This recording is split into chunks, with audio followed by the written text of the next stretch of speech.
Hola a todos, nuevamente estamos aquí en Sirio Medicina en Ser.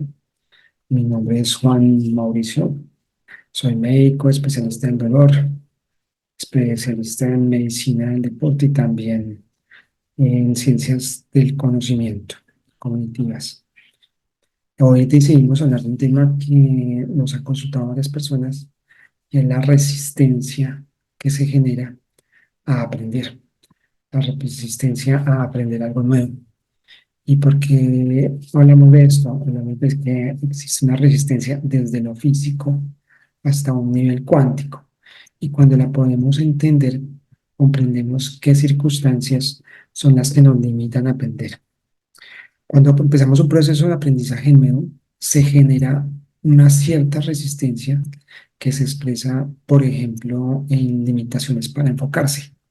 Entonces, estamos en una actividad, por ejemplo, y comenzamos a bostezar, nos da pereza, sentimos agotamiento, sentimos que no es tan fácil entender lo que nos explican, sentimos que nos agotamos y básicamente esa sensación de cansancio y agotamiento pues limita nuestra capacidad de percibir qué es lo que está pasando.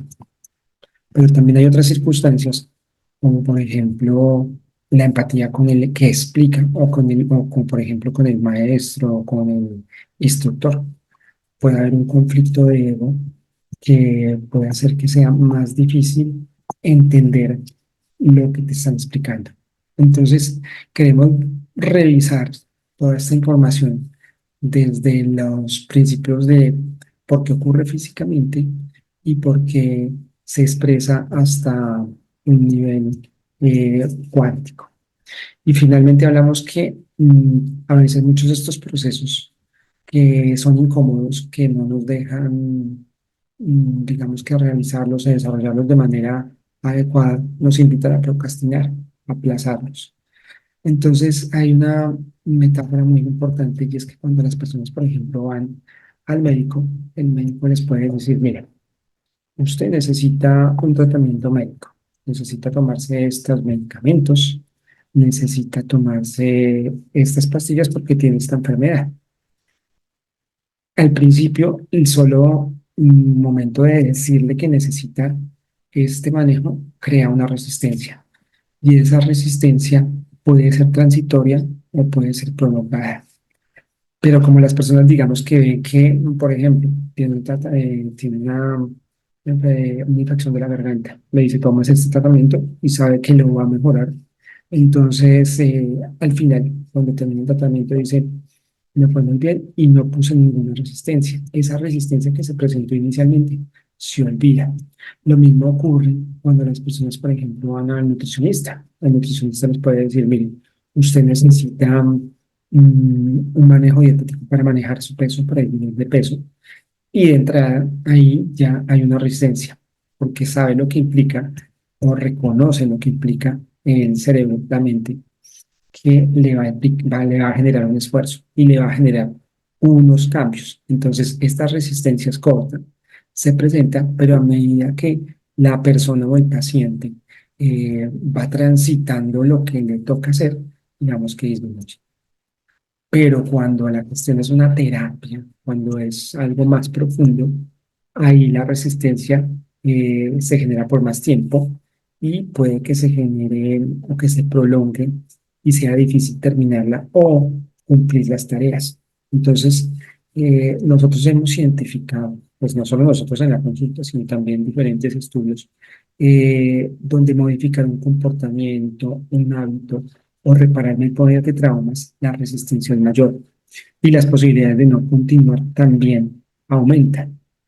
Entonces, hay estudios o programas que modifican las conductas, aunque sean cíclicamente, van a representar que esas dificultades permanecen continuamente. Entonces, por ejemplo, para manejar la depresión, la persona asiste a el psiquiatra, le dice tiene que tomar unas sesiones de psicoterapia y ahí deben revisar, por ejemplo, aspectos de su vida, cómo es su integración, su relacionamiento, cómo ha sido sus parejas, cómo han sido sus relaciones y en algunas sesiones la persona se puede sentir fluida, en otras ocasiones se sentirá difícil y digamos que aletargada y un poco tediosa. Otras sesiones serán muy tediosas y otras sesiones pues digamos que tendrán un buen efecto. Pero en ocasiones el mayor porcentaje, casi que el 60 o más el 60%, se siente que la terapia no hace. Entonces, muchas veces lo que pasa es que los pacientes cambian de terapeuta y dicen, aquí no me funcionó, me voy para otra terapia o me voy para otro especialista o otro profesional porque no funcionó este tipo de psicoanálisis o de terapia específica o de terapia alternativa o terapia de diferentes tipos porque no logró conectarse con lo que le estaba esperando. Entonces se crea una expectativa y no logró el fruto de lo que esperaba. Pero ahí inicialmente lo que hay es una resistencia a que se genere lo que está queriendo lograr. Entonces hablamos de unos tipos de aprendizaje. Y aquí en estos tipos de aprendizaje tenemos que revisar dos partes. Por ejemplo, cuando uno aprende algo nuevo, un tema que sea totalmente desconocido, digamos que hay una disposición mental y cerebral diferente para captarlo. Entonces, la mente y el cuerpo, si han escogido ese tema, digamos que no es un tema obligado, sino que es algo que le ha llamado la atención y dice, lo voy a aprender, se dispone y la resistencia, digamos que física sobre todo, ya que hablábamos del agotamiento, de la pereza, esto disminuye. Un aprendizaje que es de algo que puede que nosotros no conozcamos, pero que nuestros ancestros, padres, abuelos o bisabuelos, por ejemplo, ya han desarrollado o que lo que contemplaban dentro de sus habilidades, tiene menos resistencia. Por ejemplo, entonces decimos un idioma nuevo. Por ejemplo, los migrantes. Entonces, digamos que sus abuelos se establecen en otro país, tienen que viajar a otro país y tienen que aprender una lengua nueva. Para ellos fue difícil relacionarse con ese idioma nuevo. Les costó aprender y quizá no lo aprendieron a plenitud. Sus hijos, o sea, los padres, lo aprenden mucho mejor, socializan y logran entablar relaciones a nivel de la circulación del lenguaje, pero los nietos, o sea, los hijos de los papás, los más jóvenes, lo hablan y lo entienden fluidamente, ese idioma. Pero el idioma antiguo, que era de sus abuelos, de su ciudad, de su región, les presenta cierta dificultad para los nietos y resistencia a incluirlo dentro de su vida habitual. Y esa resistencia es una, digamos que una carga física, mental, que permanece en ese sistema. Entonces, hay unos temas, como decimos, entonces mucho más fluidos y mucho más fáciles de desarrollar. Entonces, aquí hay un primer proceso y es la memoria antigua. Hay una memoria de algún proceso que está dentro de mi sistema y que digamos que al que conectar con esa memoria, me queda más fácil ponerle enfoque, captar la atención y lograr, digamos que desarrollar esa habilidad. Por ejemplo, si un abuelo fue médico, la otra persona, un nieto, decide ser médico, digamos que tiene cierta habilidad. Y no lo vemos no solo desde la, la herencia de tú vas a ser médico y vas a repetir los pasos de tu abuelo, sino que se ha estudiado también desde procesos cognitivos, porque se puede escoger las mismas profesiones de los ancestros y tiene que ver con esas memorias de la facilidad del aprendizaje. Entonces hablamos que cuando aprendemos algo nuevo es diferente si no hemos tenido el contacto o si es algo que definitivamente nos llama la atención. Y aquí en este momento, en esta fase, lo que podemos hablar es que tiene que ver básicamente con el desarrollo cerebral. Entonces, nosotros sabemos que tenemos un cerebro antiguo, aquí cerebro más profundo, un cerebro más externo, más moderno, que es el neocerebelo. Lo que se ha visto es que, por ejemplo, cuando tenemos que trabajar una formación, una, por ejemplo, una maestría, un diplomado una formación en algo específico, requiere de muchas sesiones, muchas clases, mucho entrenamiento y esto necesita una cierta profundidad dentro de la mente del individuo para que esos conceptos, digamos que se asimilen y queden fijos en la memoria. Sobre todo los procesos, no solo que son de conocimiento cognitivo, sino los procesos que tienen un componente emocional. O sea, que tienen que trabajar algo que esté dentro de las emociones del mismo individuo que lo está estudiando.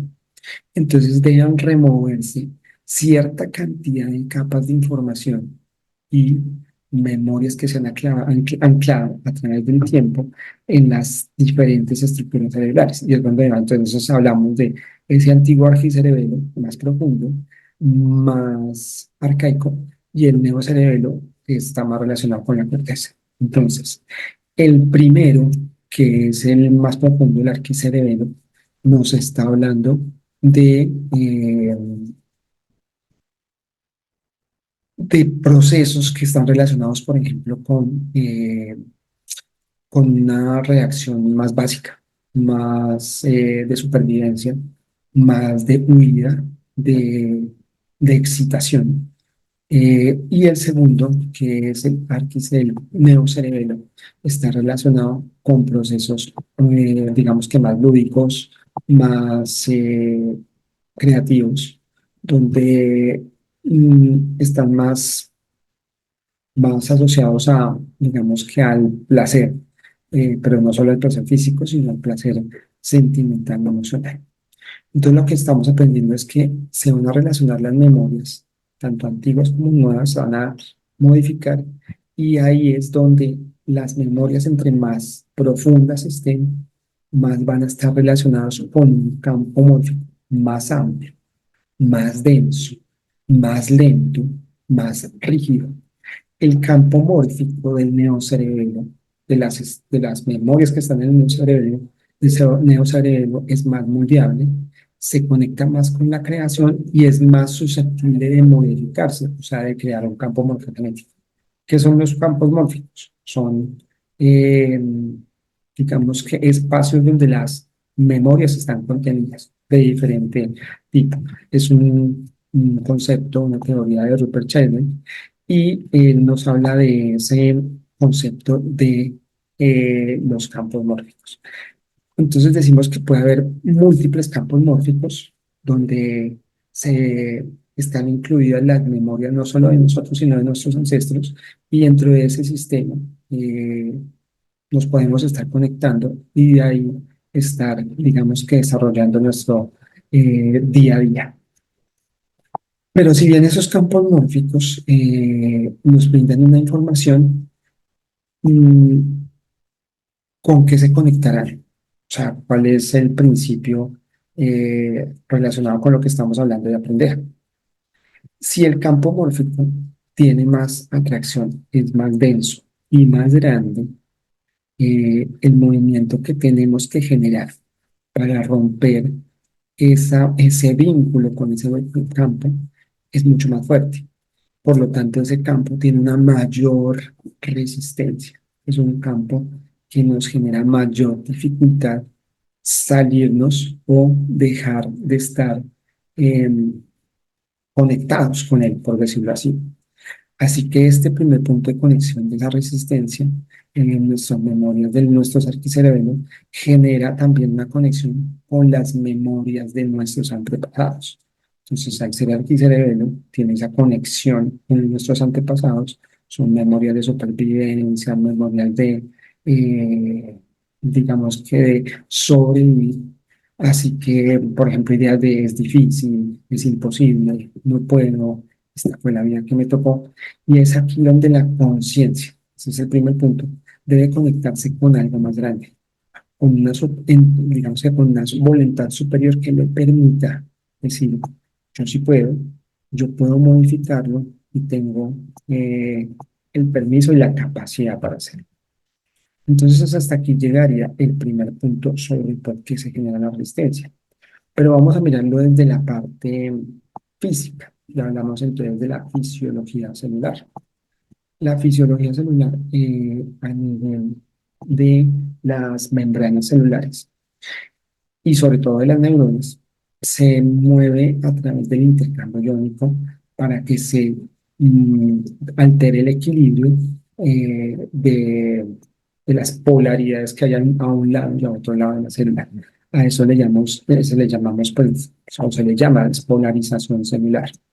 Entonces, recordemos una neurona, entonces tiene una parte donde, donde tiene un componente externo y un voltaje externo y un voltaje interno diferente. Ya a medida que se transmite la información, se quiere transmitir el flujo de energía o el impulso nervioso, pues cambian esas polaridades de la energía que se mueve. Básicamente es un cambio de voltaje. Ya a medida que ese cambio de voltaje ocurre en las diferentes neuronas, pues se va transmitiendo el impulso. Lo que se ha visto es que los estudios han demostrado que la velocidad de despolarización de todos los componentes de este tejido cerebral no es el mismo. Si bien es cierto, eh, los, digamos que los rangos de energía para despolarizarse sí son los mismos, o son equilibrados más o menos, eh, el porcentaje o la, la capacidad de velocidad varía. Entonces hay unas estructuras que tienen, como lo vemos acá, no solo dependiendo de la longitud, porque hay neuronas que son muy largas, muy extensas, obviamente su velocidad será mayor, pero su velocidad de transmisión y despolarización está dada no solo por la mielina, que es digamos que una sustancia que recubre la parte externa de los axones y les da la capacidad de despolarizarse, sino también se ha visto que a pesar de que tengan diferentes tipos de mielina, la despolarización no ocurre en las mismas velocidades. Entonces, esas neuronas, desde ese movimiento de velocidad, van a alcanzar o van a determinar qué tan rápido eh, se mueve la información y asimismo qué tan rápido la persona asimila lo que está ocurriendo o lo que está pasando a nivel físico.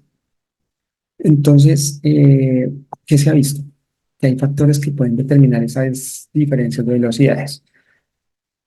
Y esos factores, hay unos factores externos, unos factores internos que están dentro de la célula y unos factores externos que están dados por el medio.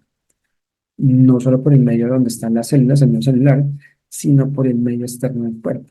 Entonces, por ejemplo, hay estudios que han visto que personas que realizan meditación, la velocidad de diferentes zonas cerebrales se modifica y esas personas tienen una capacidad de enfoque y concentración mayor a los que no meditaban. Entonces, digamos que esa capacidad de tener el punto específico para decir, estoy aprendiendo algo nuevo, algo que me sirve, que va a ser diferente. Y si aplico las técnicas de meditación, voy a contener más información y voy a tener mayor receptividad de lo que se está presentando. Y entonces hubo un tiempo, hace un par de años, que se preguntaba, o sea, se creía, por decirlo así, que las estructuras cerebrales internas tenían diferencias para el género, eran diferentes entre hombres y mujeres. Los estudios actuales demuestran que no es el género lo que afecta a estas estructuras, sino las diferentes velocidades de despolarización y que eso no está determinado por el género, sino es por la capacidad de las personas para disminuir la resistencia que se crea de alguna u otra manera en que la célula se despolarice. También estuvo otro estudio que determinó que pues, realizaban hombres y mujeres que habían realizado terapias de trabajo personal y emocional, qué factores influían o qué circunstancias los podían ayudar. Entonces se encontró que personas que tenían o que hacían, por ejemplo, ejercicios de respiración, tenían una capacidad más de enfocarse en lo que estaban aprendiendo, que presentaban menor resistencia a a las nuevas ideas o a los nuevos conceptos, y también personas que realizaban mindfulness. Entonces, el mindfulness, que es una técnica de atención plena, pues obviamente está enfocada en que todo lo que pase, todo lo percibo y me da la capacidad de mm, enfocarme en tanto en la mente como en la respiración, tratando de llevar como un estado de placidez mental. En este estudio también se consideró que para un porcentaje mayor de los hombres, aunque habría, digamos que, terapias en las que se esperaba que fueran aceptadas por hombres y mujeres, las terapias o las actividades que tenían una implicación física eran más seguidas por los hombres, seguidas de las que tenían un desarrollo o una cualidad mental, pero por último la emocional.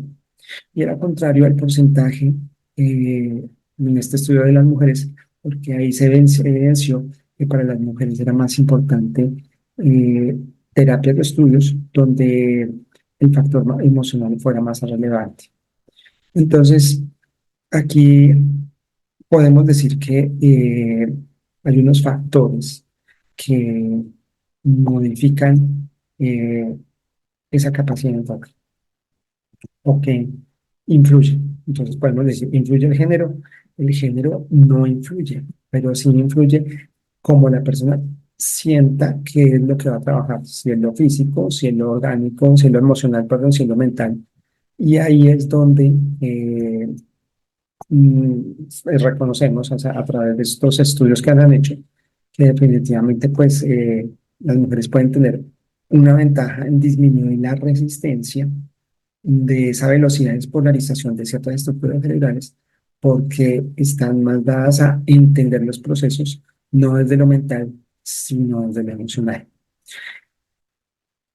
Otro de los factores a nivel bioquímico es obviamente la biodisponibilidad de los neurotransmisores que se necesitan. Entonces, sabemos que obviamente si hay una cantidad mayor de neurotransmisores, dopamina, serotonina, eh, va a ser mucho más fácil el funcionamiento adecuado de las neuronas. ¿Y de qué depende que esa disponibilidad esté?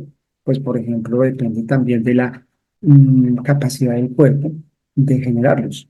Y eso tiene que ver con la microbiota. Entonces ahí tiene que ver mucho la alimentación. Entonces uno diría, ¿cómo la alimentación puede mejorar mi enfoque y mi capacidad de aprender? Y a través de estos estudios de evidencia nos demuestran que si yo tengo una alimentación más sana, que procura o que genera una mayor capacidad de crear y generar neurotransmisores a través de un adecuado equilibrio intestino-cerebro, pues tengo más disponibilidad de esos mismos neurotransmisores para que mi funcionamiento cerebral sea el adecuado. Entonces, este es un factor importante. Y también es relevante lo que hablábamos ahorita de la respiración, porque estudios que se han hecho sobre respiración holotrópica, respiración consciente, han evidenciado la importancia del flujo del oxígeno y la liberación y captación de CO2 a nivel cerebral. Entonces, cuando se realizaban ejercicios específicos donde se mejoraba la disponibilidad del oxígeno a través de la respiración consciente, no solamente mejoraba la despolarización de ciertas células, sino que mejoraba la producción de esos mismos neurotransmisores y los procesos internos de la neurona. Entonces era relevante esa cantidad de oxígeno que podía disponer la persona. Obviamente, entonces aquí también salía una parte donde decían, bueno, y si es una persona que tiene una afección pulmonar, pues va a tener una menor capacidad de aprendizaje, pues ya era otro contexto. Y finalmente, desde este punto de vista físico, hay otro factor importante y es la neuroplasticidad. Y eso es una capacidad que está relacionada que tienen todas las neuronas la mayoría, de adaptarse a las diferentes circunstancias y crear nuevas conexiones cerebrales. Y esas nuevas conexiones cerebrales se pueden estimular utilizando diferentes técnicas. Entonces aquí hablamos, por ejemplo, la programación neurolingüística o el tapping. Son técnicas que remodelan conductas. Ya al remodelar conductas, pues digamos que disminuyen la resistencia, no solo estructural, sino digamos que de esas memorias que están, de las que hablamos al principio. Pero como lo decíamos al principio, nuevamente, lo que queremos es llevarlo no solo desde lo físico, como lo hemos visto, sino también a nivel cuántico. Y cuando hablamos de cuántico, eh, hablamos de la circunstancia, digamos que a nivel más que molecular. Es un movimiento mucho más profundo. ¿Qué sucede con el aprendizaje, en el trabajo físico o emocional y mental a nivel cuántico? ¿Cuál de estos, digamos que procesos de aprendizaje estimularía más la despolarización neuronal? Y lo desglosamos así porque no es lo mismo aprender, digamos, algo que tenga un componente físico. Por ejemplo, una herramienta como eh, la carpintería, o aprender una técnica que sea una técnica de descargar emociones similar a un trauma, por ejemplo, interno, o aprender un proceso mental, digamos que una habilidad técnica básicamente de computación, por ejemplo. ¿Cuál de estos aprendizajes tendría más despolarización neuronal y cuál tendría que mejorarse su velocidad de cognición? Entonces aquí tiene que ver directamente con el campo mórfico de lo que hablamos anteriormente.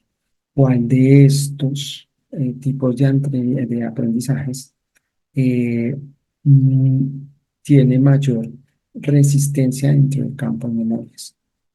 ¿Cuál de estos aprendizajes está contenido dentro de un campo mórfico más grande? Lo que se ha visto es que con el trabajo físico o mental, eh, hay una resistencia mayor y el trabajo emocional, aunque puede estar muy implicado, es más fácil eh, modificarlo. ¿Por qué? Porque hay técnicas de la liberación emocional eh, específica de diferentes circunstancias que al estar contenidas dentro de las mismas experiencias es más fácil liberarlas. Y aquí tenemos que hablar del primer principio y es cómo, pues digamos que cómo es que se mueve esa información dentro de la célula. Entonces nosotros sabemos que dentro de nuestro núcleo celular está el ADN, está la doble cadena helicoidal del ADN y el ADN transmite la información a través del ARN, el ácido ribonucleico, y envía la modificación para que los procesos, para que la despolarización ocurra. Digamos que esa es como la información específica, ya los organismos de la célula emiten las diferentes sustancias eh, para que esa despolarización se genere. Pero entonces ya estamos hablando de un factor interno que genera esas modificaciones hacia lo externo.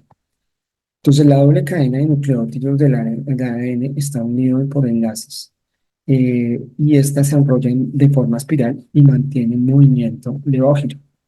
Hablamos de levógiro porque así es el movimiento de muchos moléculas. A medida que ese movimiento se puede acelerar, se crea una similitud a nivel cuántico. A medida que el movimiento se vuelva más profundo y más espiral, se puede crear una similitud con un agujero de gusano. Y entonces es ahí donde entramos a nivel cuántico a comparar eh, cuál es el punto de conexión de muy corta duración, que es un agujero de gusano.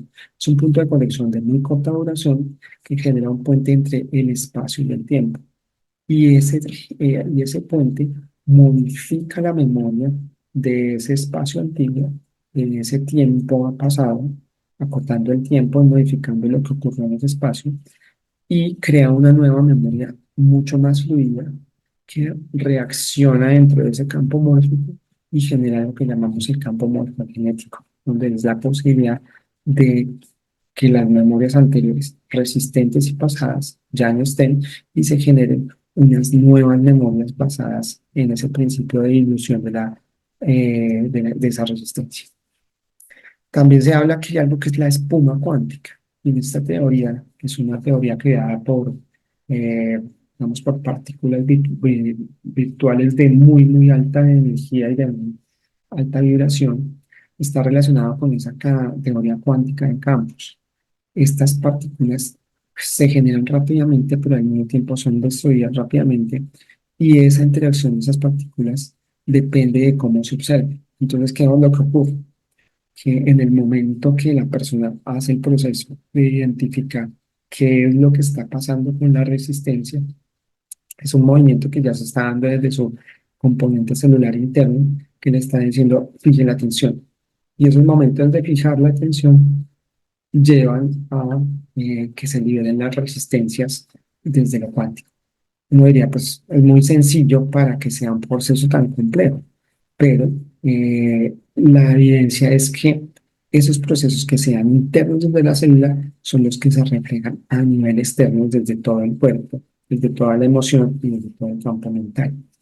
Entonces, por eso es que hablamos que la resistencia no es es un mecanismo, no es un mecanismo único, es un mecanismo que comprende lo físico, lo fisiológico, lo bioquímico, lo orgánico, lo que está embebido o digamos que muy dentro del, dentro del organismo, dentro de las células y al mismo tiempo estamos generando un nuevo campo, un campo morfogenético dentro del aprendizaje que hace que podamos, digamos que mirar lo que estamos generando con una nueva mirada. Entonces, básicamente, desarrollamos cómo el aprendizaje no solo tiene unas circunstancias eh, específicas físicas, también tiene unas circunstancias emocionales, unas circunstancias mentales, pero que todo eso está generado desde un principio a nivel cuántico del movimiento de lo que tenemos que mover dentro de nuestras estructuras y dentro de nuestra memoria neuronal y cerebral para entrar en conexión con lo que estamos aprendiendo. Entonces, esa es la parte que queríamos explicarles, este contexto y esta explicación de la resistencia a aprender. Y la resistencia a aprender, como les decía, va relacionada con muchas cosas, pero también muchas veces está relacionada con la resistencia a un tipo específico de terapias o de circunstancias que digan, yo tengo que trabajar en mí, tengo que modificar mis conductas y es difícil eh, permanecer, es difícil continuar porque hay una resistencia que está generada por todo esto de lo que hablamos hoy. Entonces, los invitamos a que nos sigan aquí en el canal. Este es uno de los videos también de bienestar mental. Seguiremos compartiendo y nos vemos en la próxima. Gracias.